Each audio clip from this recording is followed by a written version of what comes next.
Hello दोस्तों, स्वागत है आपका प्रॉब्लम 3 ऑफ डीएसए चैलेंज, जिस प्रॉब्लम स्टेटमेंट का मैंने नाम रखा है तख्त का हकदार। ठीक है? तो अभी आप ये सोच रहे होंगे इसका नाम ये ऐसा अजीब-सा नाम क्यों? ठीक है, तो मैं अभी आपको समझाऊँगा लाइक मैंने ये नाम क्यों रखा है। ये बेसिकली आपको समझ में आएगा जब मैं इस प्रॉब्लम स्टेटमेंट का ऑप्टिमाइज़ सॉल्यूशन आपको समझाऊँगा। ठीक है? इसके पीछे एक कहानी है, वो कहानी मैं आपको वहाँ पे सुनाऊँगा। उसके बाद बेसिकली उसी कहानी के through I will explain you the optimise solution. ठीक है? तो यहाँ पे तख्त का मतलब है सिंहासन, कौन होगा सिंहासन का हकदार? आइए देखते हैं। तो now let's move to the next page. तो बेसिकली सबसे पहले हम समझते हैं प्रॉब्लम स्टेटमेंट को कि प्रॉब्लम स्टेटमेंट है क्या? तो प्रॉब्लम स्टेटमेंट अगर आप ये देखेंगे तो इसका जो नाम है वो है मैक्सिमम ऑफ ऑल सब एरेज ऑफ साइज के। मैक्सिमम ऑफ ऑल सब एरेज ऑफ साइज के। और जो मैंने नाम रखा है तख्त का हकदार। ठीक है? और ये प्रॉब्लम पूछा गया है गूगल। ठीक है? This problem has been asked in Google. अब जब अगर आप प्रॉब्लम स्टेटमेंट देखेंगे तो ये कहता है कि अगर आपके पास एक एरे ऑफ इंटीजर्स है, एक नंबर के दिया हुआ है। ये बात ध्यान रखिए कि के कह रहा है कि के 1 से लेंथ ऑफ द एरे तक जा सकता है। के कोई ऐसा कांस्टेंट नहीं है। ये जा सकता है 1 से लेके लेंथ ऑफ द एरे तक डिपेंड्स। अब हमें क्या करना है? हमें निकालना है मैक्सिमम वैल्यूज ऑफ ईच सब एरे ऑफ लेंथ के। तो पहले मैक्सिमम वैल्यूज से पहले इस स्टेटमेंट पे ध्यान दीजिए। इस स्टेटमेंट में ये कह रहा है कि पहले हमें क्या करना है? पहले हमें एक जो आपको एरे दिया हुआ है, हमें उसके सारे सब एरेज निकालने हैं। अब जो सब एरेज निकालेंगे हम, तो हमें सिर्फ वही सब एरेज निकालने हैं जिनके जो साइज है वो के है। और उन साइज के जो सारे सब एरेज आएंगे, तो बेसिकली इसके अंदर जो भी सब एरेज आएंगे, उसके अंदर जो मैक्सिमम वैल्यूज होंगी, बेसिकली वो हमारा आंसर हो। तो बेसिकली जो भी इसके अंदर लाइक इसका जो भी मैक्सिमम वैल्यू निकल के आएगी, मैक्स वैल्यू मैक्स वैल्यू वो हमारा सॉल्यूशन हो। तो चलो उसको टेस्ट केस से समझते हैं कि क्वेश्चन कह क्या रहा है। तो basically if I move to the next part, so you can see this thing here कि हमें एक एरे दिया हुआ है और इस एरे में लाइक जो एलिमेंट्स हैं 10 5 2 7 8 7 एंड हमें जो के का साइज दिया हुआ है वो है दिया हुआ है 3। ठीक है? तो चलिए इसको समझाने के लिए पहले मैं ऐसा करता हूँ कि पहले मैं वो ये एरे बना लेता हूँ। ठीक? तो मैंने ये एरे बनाया 10 5 2 7 8 7। ठीक है? उसके बाद फिर मैंने दूसरा बनाया एक और 10 5 2 7 8 7। अब तो अभी आपको समझ में आएगा कि मैंने ये एरे क्यों बनाया। ठीक है? तो मैं अभी ना इसको 2 एरे 2 कॉपी और बना लेता हूँ इसी एरे की। तो एक कॉपी मैंने रखी यहाँ पे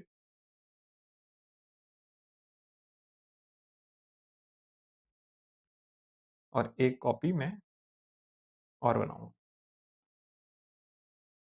सॉरी।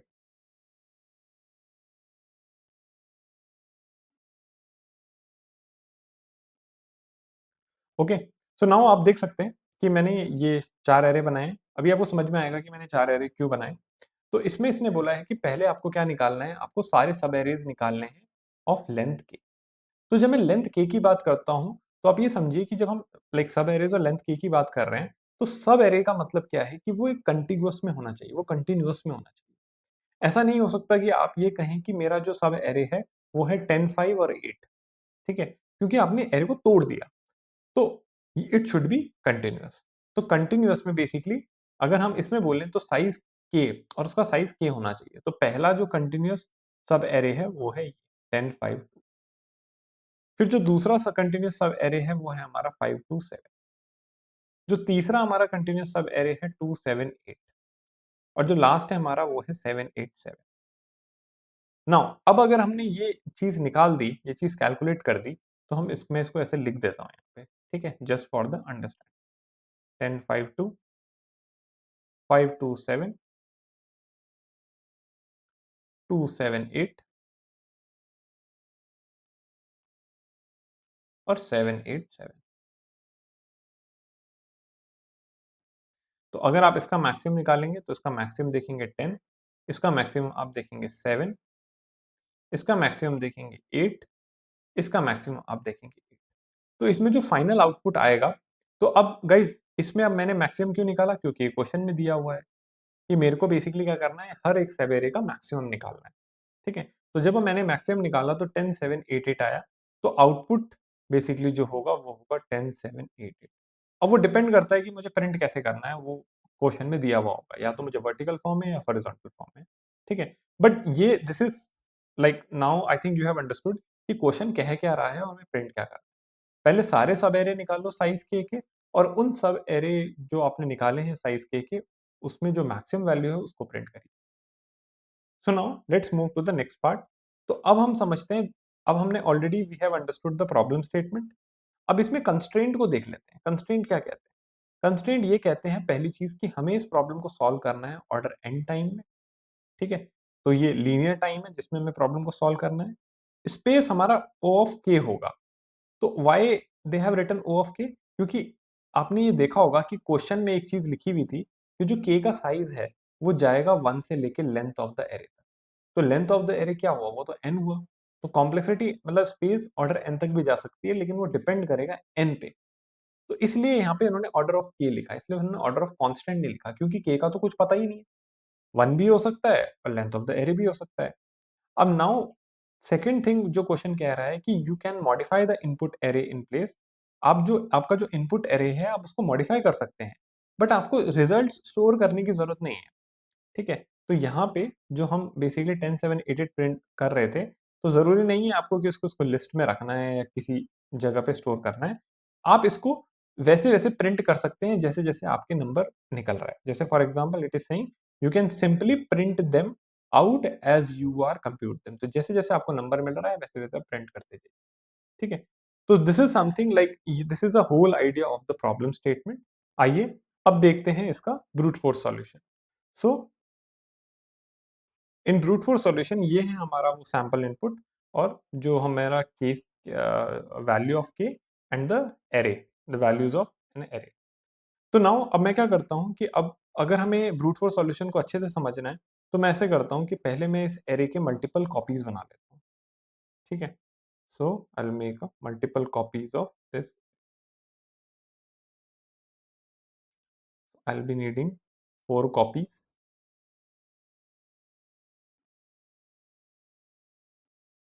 ठीक है?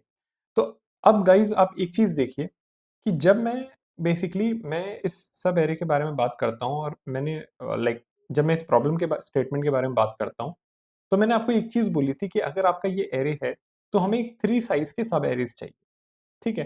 तो अगर मैं 3 साइज के सब एरेज ऐसे निकाल के बना लूं इस तरह से,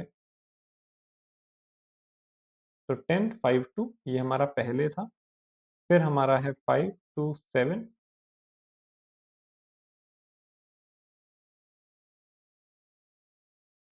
फिर है हमारा 2 7 8,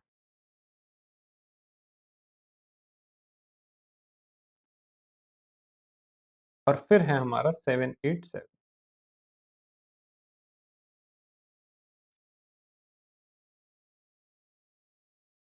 तो आप ये देख सकते हैं कि ये हमारा बेसिकली हमारा जो एरे है, तो जो मैंने सब एरेज निकाला वो इस तरह से बेसिकली दिखता है। अब नाउ इसमें एक चीज समझिए कि अब मैं अगर फॉर एग्जांपल अगर मुझे इसके ब्रूट फोर्स सॉल्यूशन को समझना है, तो ब्रूट फोर्स में मुझे क्या करना होगा? ब्रूट फोर्स में मुझे करना ये होगा कि हर एक पोजीशन पे मुझे के साइज को देखना होगा। तो बेसिकली अगर मैं यहाँ पे खड़ा हूँ, अगर मेरा i इक्वल टू 0 पे है, तो इस 0 से लेके मुझे नेक्स्ट 2 एलिमेंट्स तक बेसिकली यहाँ पे इसका मैक्सिमम निकालना होगा। फिर अगर मैं फॉर एग्जांपल अगर मेरा i इस जगह पे खड़ा है जो कि मेरा है i इक्वल टू 1, तो इस i इक्वल टू 1 से लेके मैं नेक्स्ट k एलिमेंट्स तक बेसिकली उसको इंक्लूड करके आप ये देख लिए मैं k एलिमेंट्स को देखूँ, ठीक है?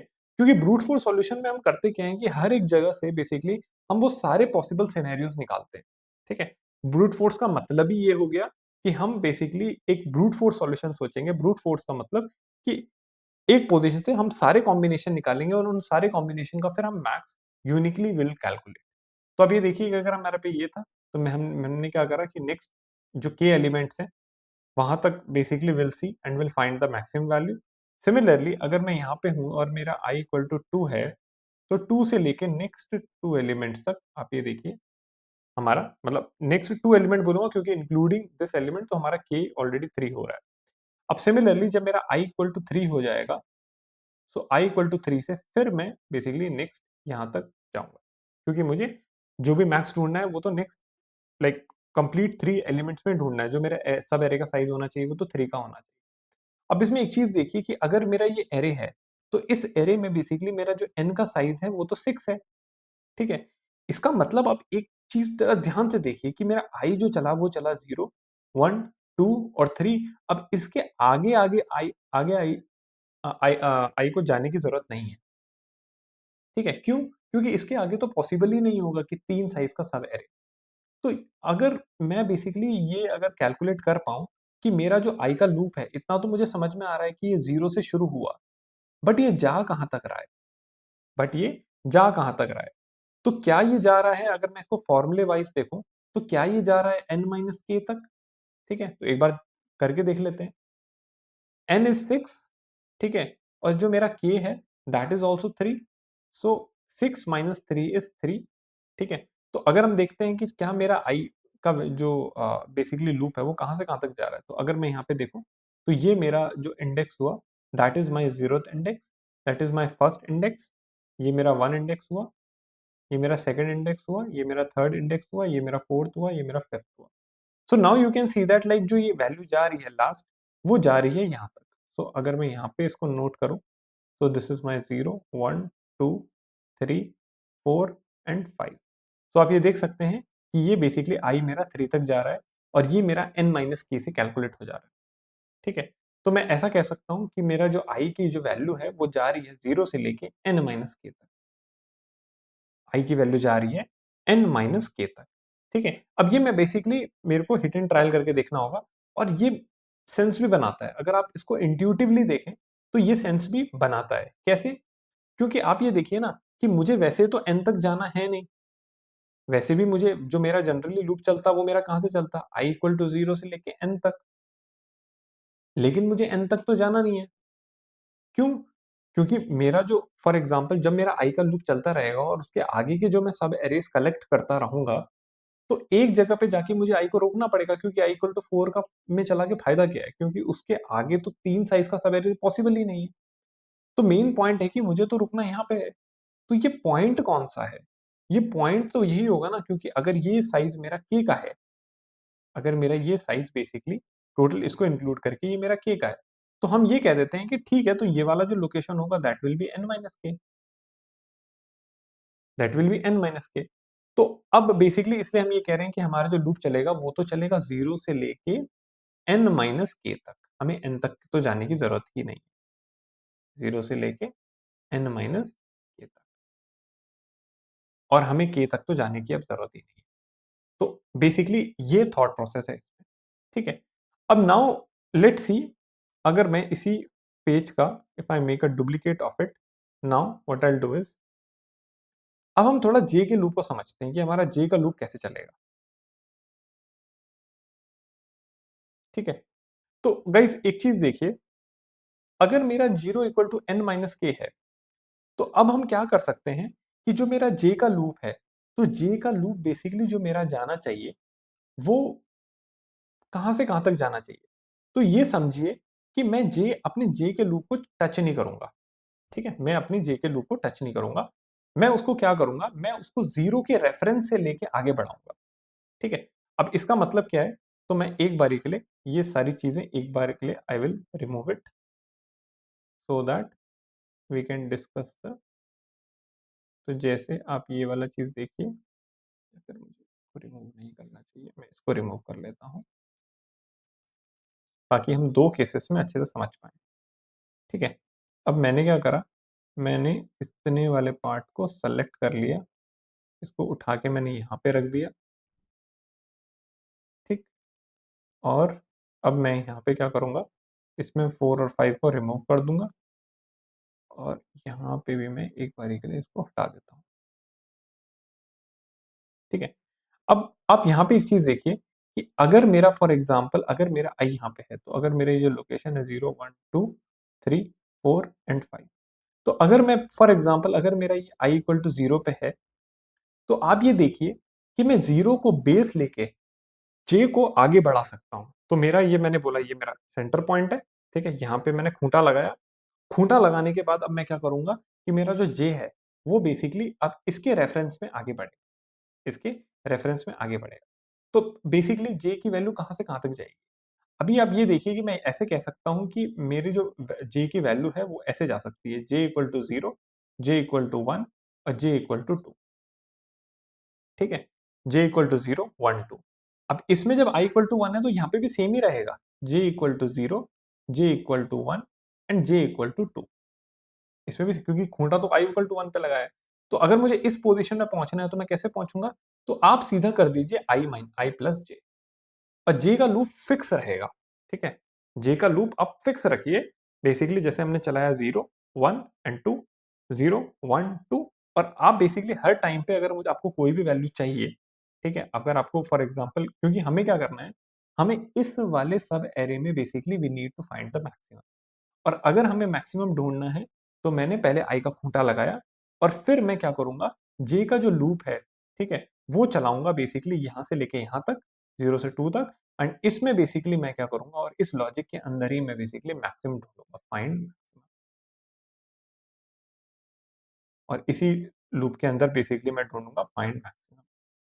तो हमने क्या करा, हम खूंटा लगाते गए, i इक्वल टू 1 पे लगाया, फिर खूंटा i इक्वल टू 2 पे लगाएँगे, फिर 3 पे लगाएँगे, लेकिन हम कहाँ तक लगाएँगे? n माइनस k तक, ठीक है?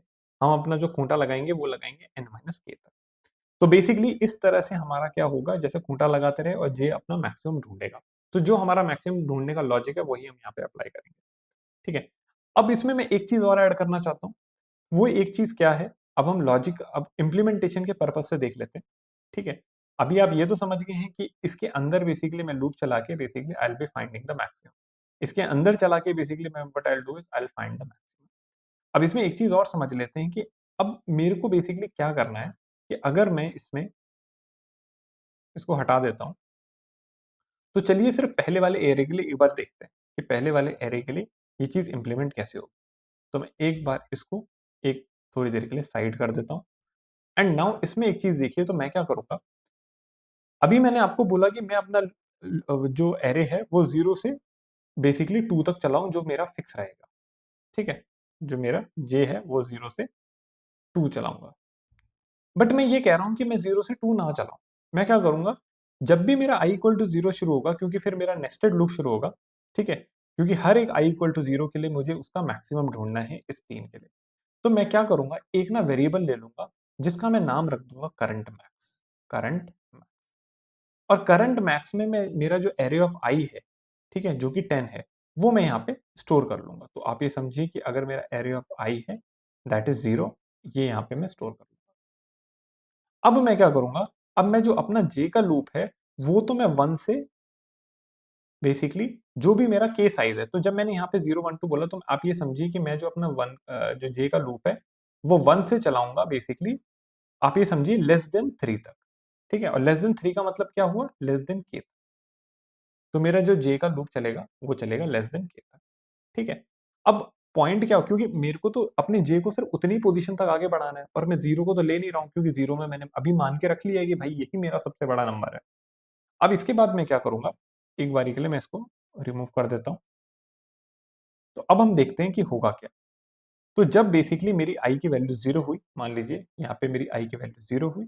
i की वैल्यू 0 के लिए मैंने क्या करा सबसे पहले मैंने अपने करंट मैक्स में बेसिकली मैंने एरे ऑफ i की वैल्यू डाल दी। एरे ऑफ i की वैल्यू डाल सो दैट इज़ 10, ठीक है? अगर आप इसको समझ जाएँगे तो फिर आपके लिए बाकी सारे i equal to 1, i equal to 2 में सेम ही प्रोसीजर फॉलो होगा। अब now what I will do is i equal to 0 के लिए सबसे पहले हम चलाएँगे j इक्वल टू तो बेसिकली मेरा जो लूप चलेगा, वो चलेगा j equal to 1 to less than 3, ठीक है? लेस देन 3 तो हम बेसिकली लेस देन k बोलते हैं, ठीक है? तो जब मैं लेस देन 3 बोल रहा हूँ, तो ये बेसिकली जाएगा 1 और 2 के लिए। तो बेसिकली जो मेरा j चलेगा, वो चलेगा 0, 1 और 2 तक ही, क्योंकि हमने लेस देन 3 बोला है ना और ऑटोमैटिकली फर्स्ट एलिमेंट पे हमने मैक्सिमम रख दिया है। अब जब मैं j इक्वल टू 1 बेसिकली रखूँगा, अब मुझे अगर फॉर एग्ज़ाम्पल ये एलिमेंट चाहिए, तो मेरे को सिर्फ ये चीज़ कंपेयर करनी है कि अगर मेरा array of i plus j array of I plus j if it is greater than current max अगर वो करंट मैक्स से बड़ा है तो in that case what I will do तो अभी अगर मैं यहाँ पे ये एलिमेंट बोलूँ तो एरे ऑफ आई प्लस जे की वैल्यू क्या है तो आई मेरा 0 है 0 प्लस 1 ठीक है this is for j equal to 1 तो ये जो मैंने किया है, ये मैंने किया है j इक्वल टू 1 के लिए। तो पहले मैं अपना जो देख रहा हूँ, वो देख रहा हूँ j इक्वल टू 1। तो this is for j equal to 1। तो j इक्वल टू 1 के लिए बेसिकली क्या हुआ कि मेरा जो array of i plus j है, तो दैट इज 0 प्लस 1। ठीक है, तो array of 0 plus 1 that is 5। So 5 is greater than current max, so current max is 10। तो आपको पता है कि 5 10 से तो बड़ा है नहीं, तो 5 10 से बड़ा है तो इसमें कोई भी मतलब कोई कुछ भी चेंज नहीं होगा, मेरा करंट मैक्स 10 का 10 ही रहेगा। ठीक है, अब इसके बाद बेसिकली मैंने क्या करा,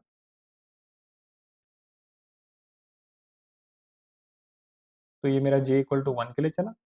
अब मैं बेसिकली यहाँ पे चलाऊंगा j इक्वल टू 2 के लिए। ठीक है, अब यहाँ पे मैं चलाऊंगा j इक्वल टू 2 के लिए। तो जब मैं 2 के लिए चलाऊंगा तो सेम कंडीशन बेसिकली यही लगेगी कि मैं बोलूंगा इफ, अगर मेरा array of i plus j, तो i पे खूंटा लगा हुआ है और j के थ्रू बेसिकली मैं आगे जा रहा हूँ। ठीक है, और ग्रेटर देन करंट मैक्स, तो आप ये देखेंगे कि अगर मेरा array of i plus j that is 0 plus 2, तो एरे ऑफ 2 आ जाएगा मेरा यहाँ पे। ठीक है, एरे ऑफ 2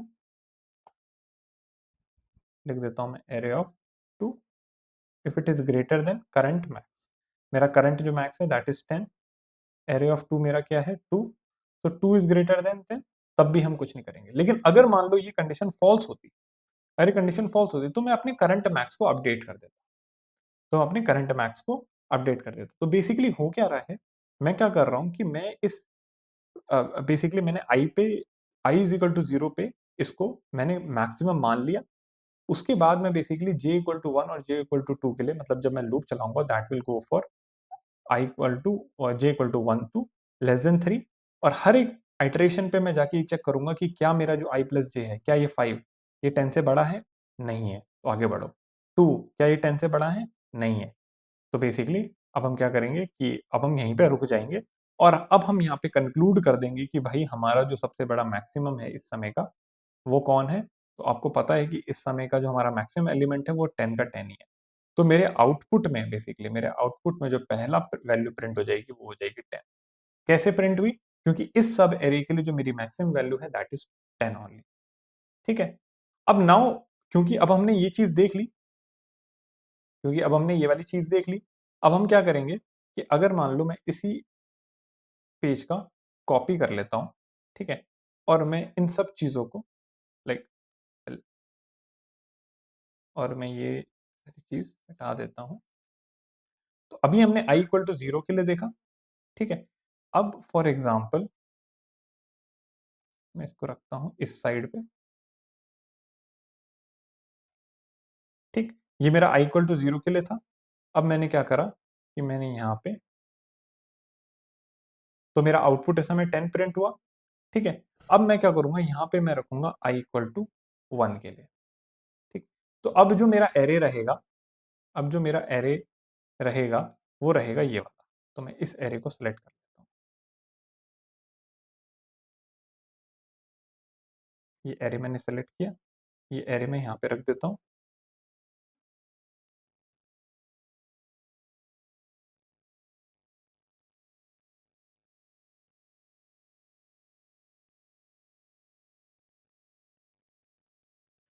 मैं डिलीट कर देता हूँ और ये मैं 3, इसको मैं यहाँ पे मूव कर देता हूँ क्योंकि ये हमारे पहले वाले के लिए था।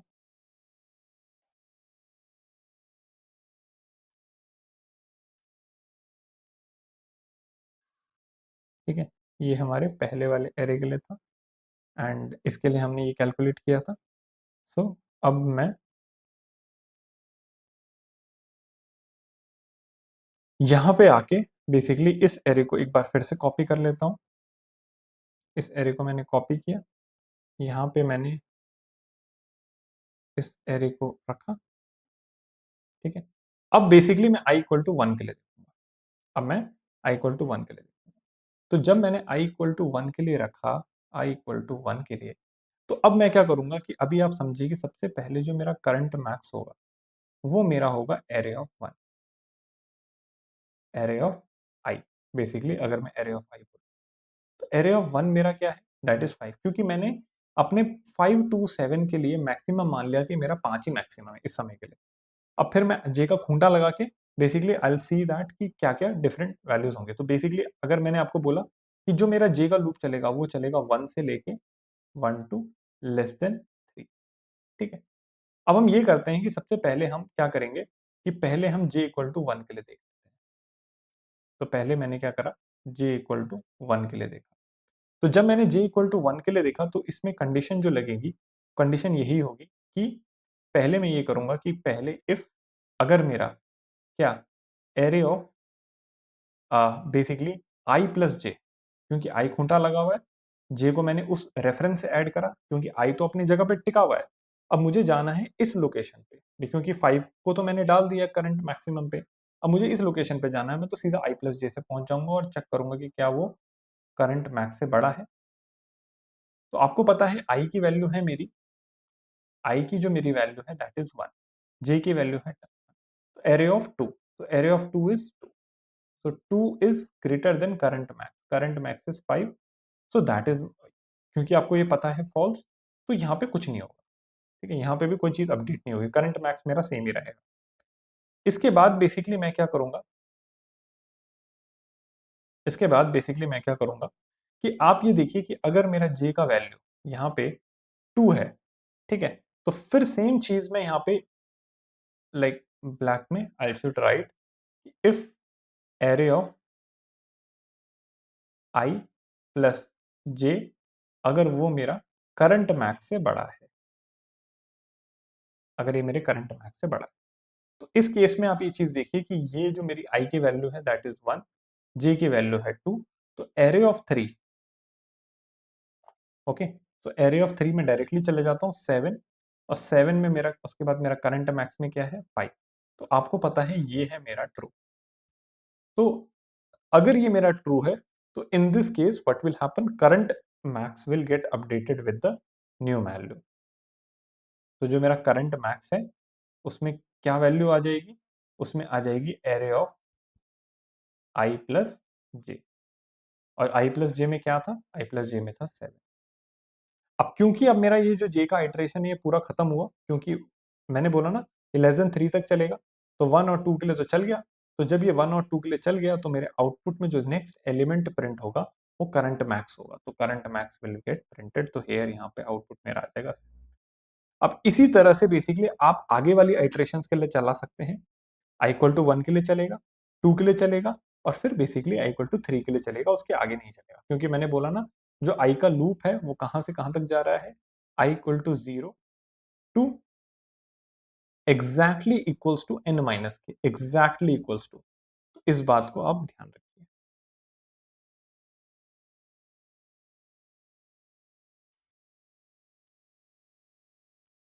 ठीक है, i equal to 0 and less than equals to n minus के।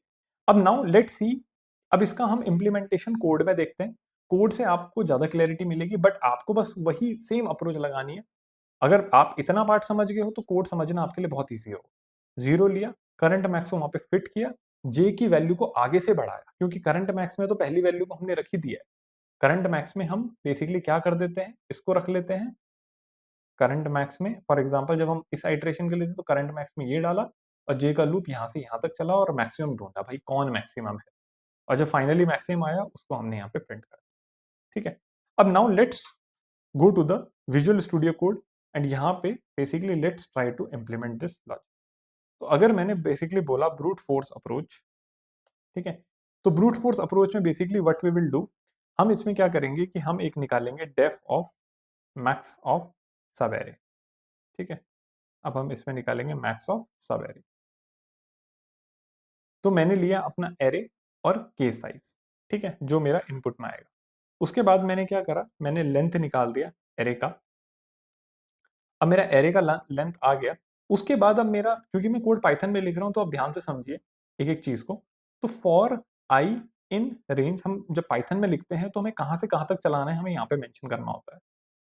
बेसिकली जो मेरा लूप है वो जाएगा आई इक्वल टू 0 से लेके less than equals to n minus, less than equals to n minus. तो अब नाउ व्हाट विल हैपन कि अगर मैंने यहाँ पे लिखा 0 कॉमा n माइनस के, बट पाइथन में क्या होता है कि जब आप मैं n माइनस के लिख रहा हूं तो वो इसको लेस देन तक चलेगा, वो इसके लेस देन तक जाएगा, तो वो 0 equal to n minus k exactly नहीं जाएगा। अगर मान लो यहाँ पे लिखा होता 5 तो वो जाएगा 0 1 2 3 4 और 5 पे जाएगा ही। बट यहाँ पे आप देखिए मैं यहाँ पे लिखने की कोशिश कर रहा हूँ less than equals to n minus के, इसलिए मुझे यहाँ पे क्या करना पड़ेगा n माइनस के और एक वैल्यू और ऐड कर, ठीक है। ये वही वाली बात है कि अगर मैं चाहता हूँ कि एग्जैक्टली 0 1 2 3 4 5 प्रिंट हो, ठीक है, तो मैं अगर ऐसे लिखूंगा तो बेसिकली होगा क्या, वो सिर्फ 0 1 2 3 4 तक ही प्रिंट करेगा। लेकिन अगर मैं प्लस वन और डाल दूं तो बेसिकली तब वो 5 तक जाएगा। तो इसलिए ही मैं बेसिकली यहाँ पे क्या करूंगा n माइनस के प्लस वन, ठीक है, ताकि मैं चाहता हूं कि ये लूप n माइनस के तक चले। अब इसके बाद मैंने क्या करा, एक करंट मैक्स लिया, ठीक है। करंट मैक्स में बेसिकली मैंने क्या करा, एरे ऑफ आई की वैल्यू डाल दी जो इस समय आई, बेसिकली जो करंट में जो जहां पे मेरा खूंटा लग गया है। अब मेरा जो जे का लूप है, अब जो मेरा जे का लूप है वो बेसिकली जाना कहां से कहां तक चाहिए। तो मैंने आपको ये बात बोली थी कि हम कभी भी जे को जीरो पे नहीं चलाएंगे। क्यों? क्योंकि जब आई की वैल्यू जीरो होगी, क्योंकि सेम इंडेक्स वाली वैल्यू को पे तो हम करंट मैक्स ले रहे हैं। तो अगर आप इसमें देखेंगे तो जब मैं 5 में था तो मैंने एरे ऑफ 1 पे मैंने ये 5 डाल दिया, लेकिन जे का लूप मेरा 1 से ही जा रहा था।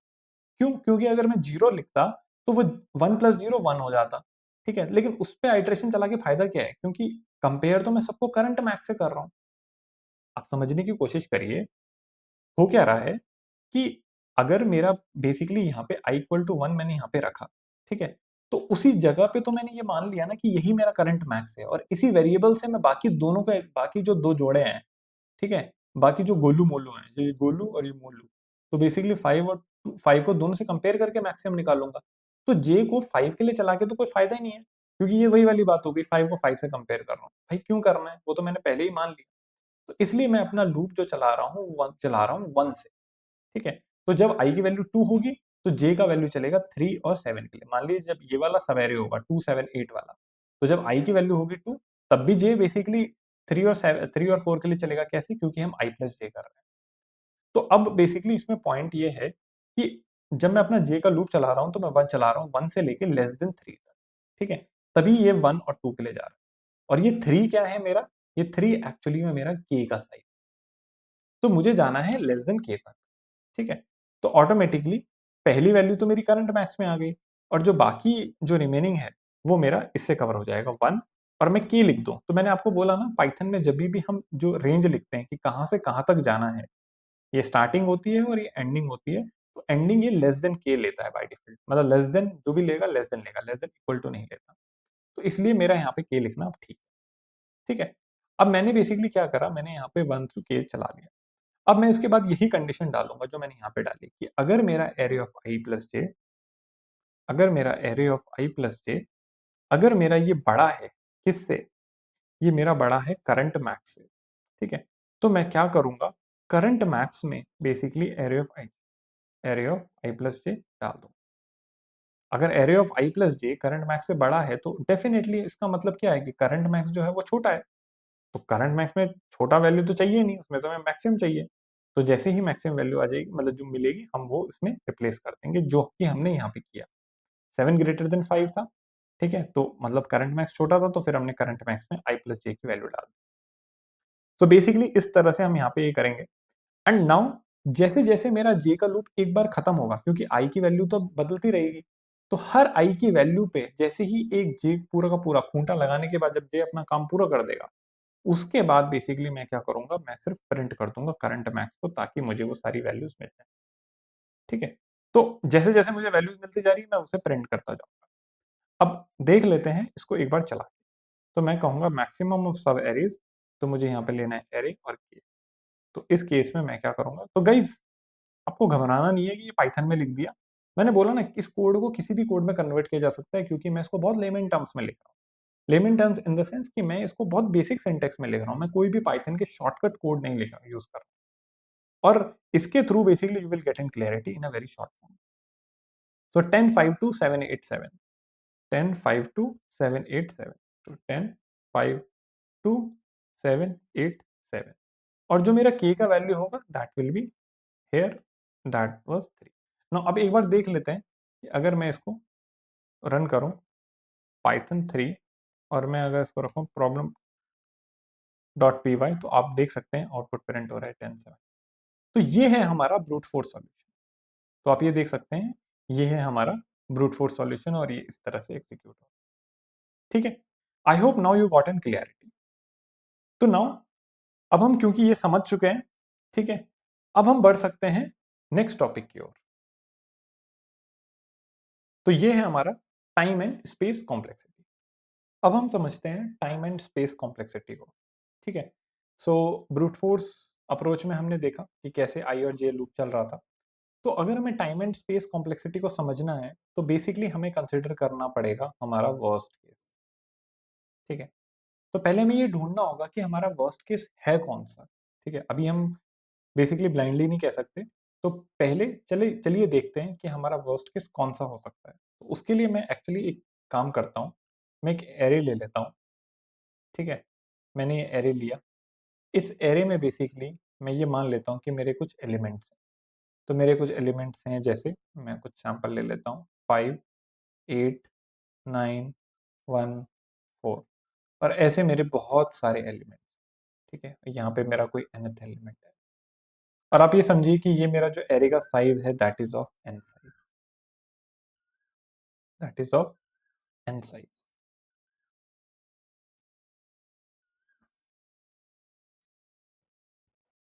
नाउ अब नाउ द थिंग इज कि मेन बात है यहाँ पे हमें के डिसाइड करने की कि हमारा के का साइज क्या होगा, क्योंकि के डिसाइड करने के अकॉर्डिंग ही हमारी टाइम कॉम्प्लेक्सिटी डिफाइन डिफाइन। अब अगर जब मैं के की बात करता हूँ तो के में बेसिकली मल्टीपल, हम कुछ बेसिकली मैं क्या करता हूँ, कुछ एक्सट्रीम में वैल्यूज ले लेता हूँ कि के की कौन कौन सी वैल्यूज पॉसिबल हो सकती है। ठीक है, तो पहली जो के की वैल्यू पॉसिबल है वो ये है कि हम ये कह सकते हैं कि के इक्वल्स टू 1।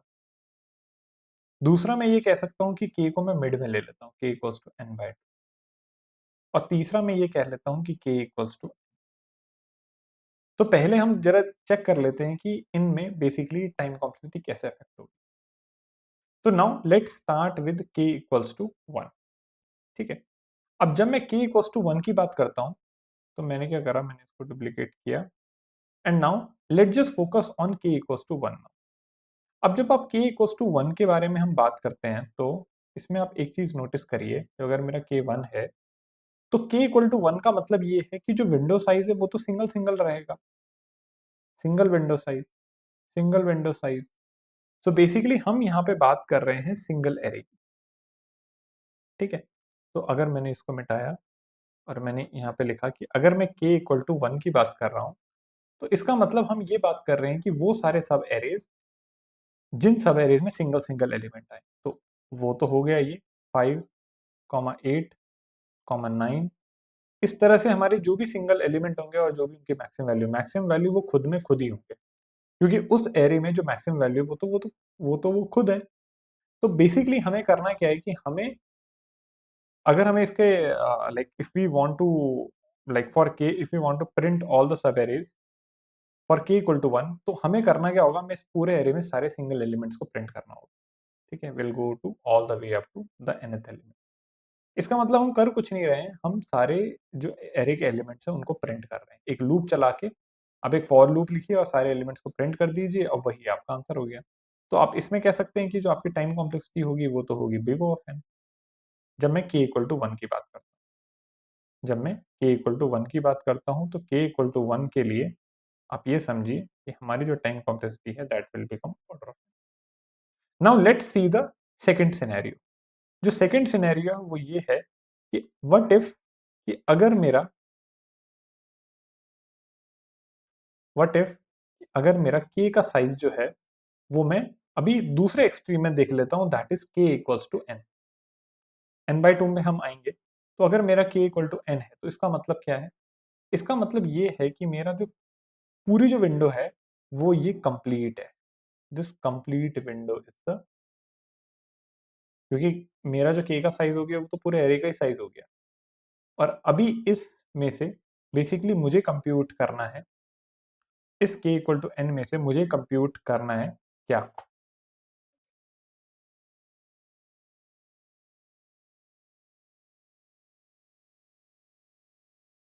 तो इस k इक्वल टू n में से मुझे बेसिकली कंप्यूट करना है इस विंडो का मैक्सिमम। तो बेसिकली एक ही सिंगल विंडो है, क्योंकि अगर k इक्वल टू n होगा तो मेरी विंडो तो 1 हो जाएगी।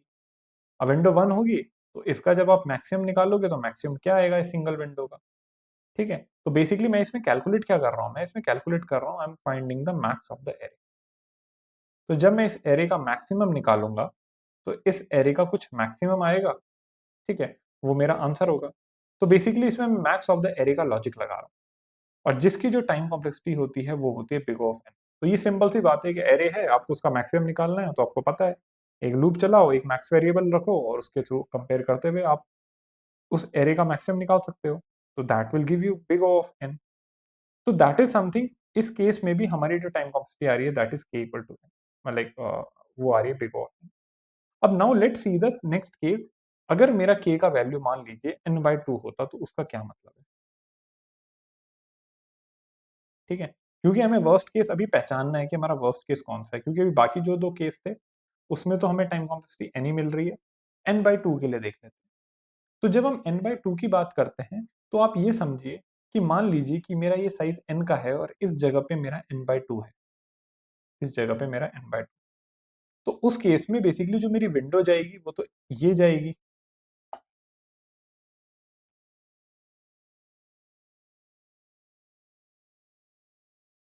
एंड इसमें एक चीज और भी है गाइस, क्योंकि ये तो मैंने आपको इस तरह से बताया कि सपोज ये जो मैंने आपको चीजें बताई ये तो मैंने आपको like just by showing the diagram बताई कि हमारी टाइम कॉम्प्लेक्सिटी इतनी होगी। एक बार इसको मैथमेटिकली भी देख लेते हैं। तो मैथमेटिकली का मेरा मतलब क्या है कि अगर आप एक चीज देखिए कि अगर मेरा जो टाइम कॉम्प्लेक्सिटी है, आपको पता है कि मेरा जो आई लूप है, ठीक है, वो चलता है मेरा n-k+1, बेसिकली n-k। बट क्योंकि आपको ये चीज पता होगी कि अगर फॉर एग्जांपल आप एक चीज देखिए कि अगर मेरा एक एरे है, ठीक है, जो कि मेरा 6 साइज का है, ठीक है, 2 4 1 3 7 9। तो इस केस में जो मेरे सारे सब एरेज बनेंगे वो कितने बनेंगे, 1, और k मेरा 3 है। तो मेरा 1 2 3 एंड 4, 4 सब एरेज। और 4 का अलग अगर मैं फॉर्मूला निकालूं तो कितने सब एरेज बन रहे हैं, तो like if my k is given तो नंबर ऑफ सब एरेज जो में से मेरे बन रहे हैं दैट इज n-k+1, n-k+1, क्योंकि मेरा n जो है that is 6, 6 - 3 + 1 that is 4, so it is giving मी 4 सब एरेज। आप ये देख सकते हैं 4 सब एरेज, 1 2 3 एंड 4, ठीक है। अब नाउ द थिंग इज कि आपको पता है कि मेरा जो i का लूप है जो मैं लिखता हूं वो तो i इक्वल टू 0 से n-k लिखता हूं, 0 से जाता है n-k। तो वो जो टोटल आइटरेशन हो जाती हैं वो तो होती है n-k+1, और उसी के अंडर जो j का लूप चल रहा है that is going from 1 to k। Okay, that loop is actually going from 1 to k। So that is 1 to less than k, तो हम उसको अप्रॉक्स मान लेते हैं k टाइम। तो इसके अकॉर्डिंग जो आपका टाइम कॉम्प्लेक्सिटी का फॉर्मूला आता है that is something, you can say this thing, अगर मतलब उस तरह से मैं कंप्यूट करूं तो दैट इज n-k+1 इनटू, मैं पहले इक्वेशन ही कैलकुलेट करता हूं, n-k+1 इनटू k। अब आपको पता है कि मेरी k की वैल्यू कितनी है, k की वैल्यू मैं 1 के लिए देख रहा हूं, ठीक है। अगर मेरी k की वैल्यू इसमें 1 है तो k की वैल्यू 1 के लिए कितना होगा, तो n-1+1 into 1, so it will give me big of n, क्योंकि जो फाइनल कैलकुलेशन से आएगा वो मेरा n आएगा। तो जो मैं कह रहा था, ठीक है, जो मैंने आपको वर्बली बताया और जो हमारा इक्वेशन से सॉल्व करके आ रहा है वो तो यही आ रहा है, ठीक है। एक मैंने आपको इंट्यूटिवली बताया और एक मैंने आपको फॉर्मूले से बताया। ऐसे ही हम सेकंड में भी चलते हैं। सेकंड में भी सेम ही फॉर्मूला रहेगा कि हमारा अगर हमें टाइम कॉम्प्लेक्सिटी निकालना है, अगर मेरे को अपना टाइम कॉम्प्लेक्सिटी कैलकुलेट करना है तो उसमें भी सेम ही फॉर्मूला कैलकुलेट होगा। Time complexity equals to n-k+1 into जो मेरा दूसरा लूप चलता है वो k है, और आपको पता है कि मेरा इसमें k का जो साइज़ है वो that is n, k is n। तो अगर k n है तो n माइनस n प्लस 1 और k इज़ n, तो आपको पता है ये बन जाएगा 1 और ये हो जाएगा n। तो टाइम कांस्टेंट फिर भी उस केस में बिग ऑफ n आएगी। तो ये वही हो गई जो मैंने आपको एक्सप्लेन करके बताया कि हमें पूरे एरे में से मैक्सिमम निकालना है, ठीक है? एक आई एक्सप्लेन्ड वर्बली और ये है हमारा mathematics. Now if I come to the next point, तो आप एक चीज़ देखिए कि अगर मेरा k इक्वल टू n/2 है, ठीक है? तो उसके बाद जब ये विंडो है, अभी ये विंडो फिर आगे बढ़ेगी, ठीक है? ये विंडो आगे खिसकेगी। तो जैसे-जैसे आप ये देखिए कि ये विंडो आगे खिसकेगी, तो i की वैल्यू चेंज होती रहेगी कि अभी अगर मेरी i है, i इक्वल टू 0 है, फिर जब मेरी विंडो यहाँ से शुरू होगी, तो उसके बाद बेसिकली हमारा जो सब एरे बनेगा, वो दूसरा सब एरे बनेगा। मतलब आप समझ लीजिए कि अगर यहाँ से बनेगा, या मैं रेड पेन यूज़ कर लेता हूँ। अगर मेरा यहाँ से बनेगा, तो मेरा ये बेसिकली नेक्स्ट एलिमेंट के लिए जाएगा,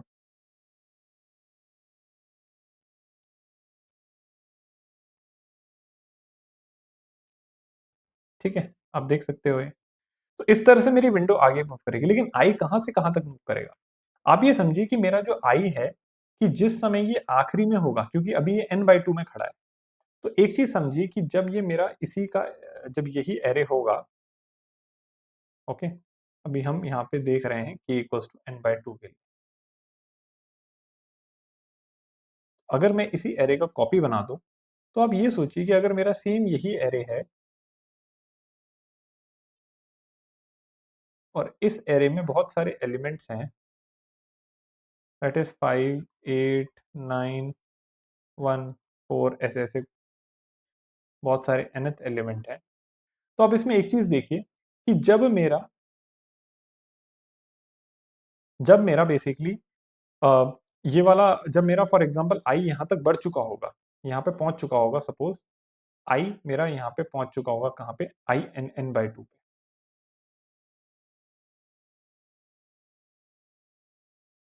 जब मेरा i यहाँ पे पहुँच चुका होगा something around n/2, around n/2, ठीक है?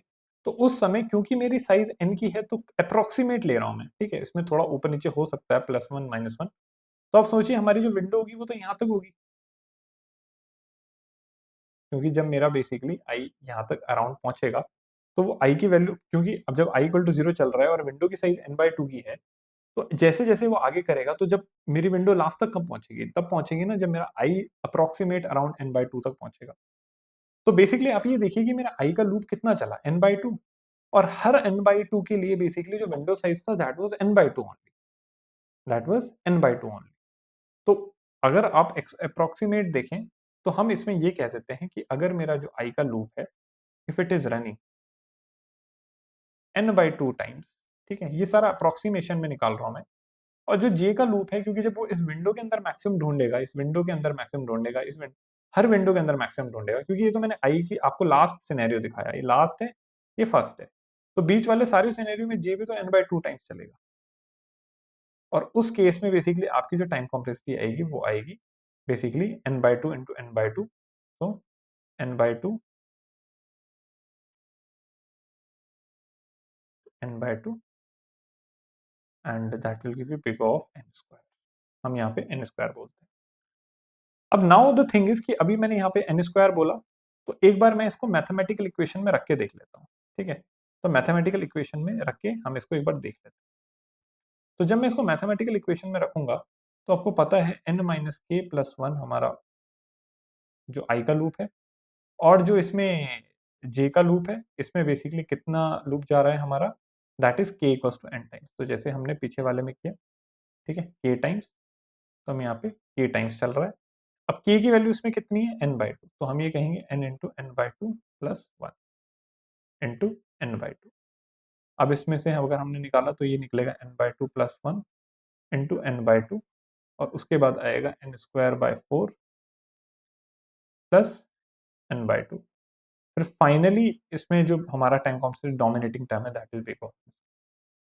अब आप इसको देख के कह देंगे हुर्रे हमें मिल गया कि भाई हमारा तो ऑर्डर ऑफ n² में टाइम कांस्टेंट आ गया। क्योंकि आपने देखा कि हमने डिफरेंट सिनेरियोज़ के लिए आंसर देखे, ठीक है? हमने डिफरेंट सिनेरियोज़ के लिए देखे। हमने k इक्वल टू 1 के लिए देखा,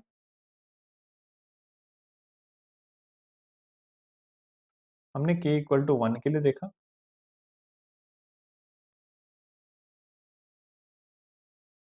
हमने k इक्वल टू 1 के लिए देखा, हमने k इक्वल टू n/2 के लिए देखा और हमने k इक्वल टू n के लिए देखा। तो सबके लिए बेसिकली आपने देखा अपने आप में डिफरेंट कॉम्प्लेक्सिटी आई। इसमें यहाँ पे आपके लिए आई बिग ऑफ n, यहाँ पे आई आपकी बिग ऑफ n स्क्वायर, यहाँ पे आई आपकी big of you can say n only. अब नाउ थिंग इज गाइस कि जो हमारी टाइम कॉम्प्लेक्सिटी है वो k पे बड़ी डिपेंड करती है, dependent on k, depends on k। तो हम जो टाइम कॉम्प्लेक्सिटी इसमें डिफाइन कर लेते हैं, हम वो इस तरह से कहते हैं कि हमारी जो टाइम कॉम्प्लेक्सिटी है, अगर मैं फॉर एग्जांपल अगर अपना फॉर्मूला फिर से वैसे ही लूं, अब हम देख लेते हैं इसमें अगर मैं इक्वेशन में वैल्यू रख के देखता हूं, तो जैसे अगर मैंने बोला n माइनस के प्लस वन एंड इंटू के, तो आपको पता है इसमें क्या आएगा, एन के माइनस के स्क्वायर प्लस के। तो ये फाइनल वैल्यू हो गया। अब नाउ यू नो कि अगर फॉर एग्जांपल इसमें मैं 3 डिफरेंट सिनेरियोज को लूं, जिन सिनेरियोज की मैं बात कर रहा था, तो पहला मेरा सिनेरियो था अगर मेरी के की वैल्यू मान लीजिए 1 होती, तो उस केस में क्या आएगा, n into one minus one square plus one, तो this is giving me big of, ठीक है। अगर मेरा k का वैल्यू होता n/2, तो उसमें क्या आएगा, n into n square, n into n/2 minus n square upon 4 plus n/2, ठीक है। तो एन स्क्वायर लाइक अगर मैं इसको इससे सब्ट्रैक्ट करूं, सो यू नो दैट अगर मैं आएगा 2 to n square minus, so this will give me n square upon 4,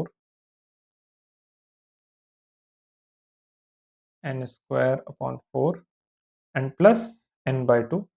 तो इसमें जो डोमिनेटिंग टर्म है that is like n square, तो it is giving me big of. Similarly अगर मेरा यहाँ पे k इक्वल टू n है, ठीक है, अगर मेरा यहाँ पे मैं इसके लिए दूसरा पेन यूज कर लेता हूँ, अगर मेरा यहाँ पे k इक्वल टू n है, तो यहाँ पे n स्क्वायर माइनस k की value n square plus n, तो ये इससे कटा और यहाँ पे मुझे मिल गया बिग ऑफ। तो आप एक चीज देख सकते हो कि यहाँ पे भी सेम ही तरह से like it is reacting, but it is depends upon what is the value of. तो हम ये कह देते हैं कि जो हमारी टाइम कॉम्प्लेक्सिटी है, बेसिकली जो हमारी टाइम कॉम्प्लेक्सिटी है, we can say it here is कि this is something like big of n k, ठीक है। हम इसमें बेसिकली ये कह देते हैं कि ठीक है, क्योंकि इट डिपेंड्स अपॉन द के वैल्यू, क्योंकि अगर मेरी एन के माइनस के स्क्वायर प्लस के है, तो मैं हम dominating term basically I take, okay, which is a dominating term that is n k, and that will give me the time complexity of nk, and here k is like depends, basically here you can say that k depends। तो इन generic way basically जब हम time complexity की बात करते हैं, क्योंकि यहाँ पे k कांस्टेंट नहीं है, अगर k कांस्टेंट होता, k हम फिक्स होता, k कांस्टेंट का मतलब अगर k हमारा फिक्स्ड होता, तब उस केस में बेसिकली हम ये कह सकते थे कि that will be our constant time complexity, but यहाँ पे क्योंकि k वेरीज कर रहा है, इसलिए यहाँ पे हम बोलते हैं time complexity is n। Okay, so अगर मैं नेक्स्ट पेज में लेके चलूं, तो मैं अगर बोलूंगा टाइम कॉम्प्लेक्सिटी विल बी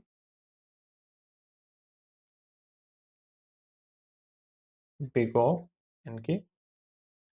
और अगर मैं स्पेस कॉम्प्लेक्सिटी की बात करनी है, तो स्पेस कॉम्प्लेक्सिटी में आप ये चीज देखेंगे कि जो कोड में मैंने कोई भी एक्स्ट्रा एरे नहीं क्रिएट किया, ठीक है। सो कोई भी एक्स्ट्रा, सिर्फ मैंने वेरिएबल्स यूज करे, क्योंकि मैंने वेरिएबल्स यूज करे तो वेरिएबल्स हमारा कांस्टेंट स्पेस ही लेते हैं। So that's why I would say that like here my time complexity will be big of 1। So this is the time and space for brute force approach. Okay. So next part which I thought of discussing was optimized approach next. But guys, since this session went very long, okay. So what I thought of is like I'll be discussing the optimized approach and time and space complexity will be in the next session. Okay. So stay tuned and we'll meet in the part 2 of it. And so far I hope you have understood the problem statement. You can say that the brute force approach, the implementation, and the time and space complexity of it. Okay, so yeah, hopefully like this will help you. We'll meet in the part 2 of like this DSA challenge 3. Okay, thank you.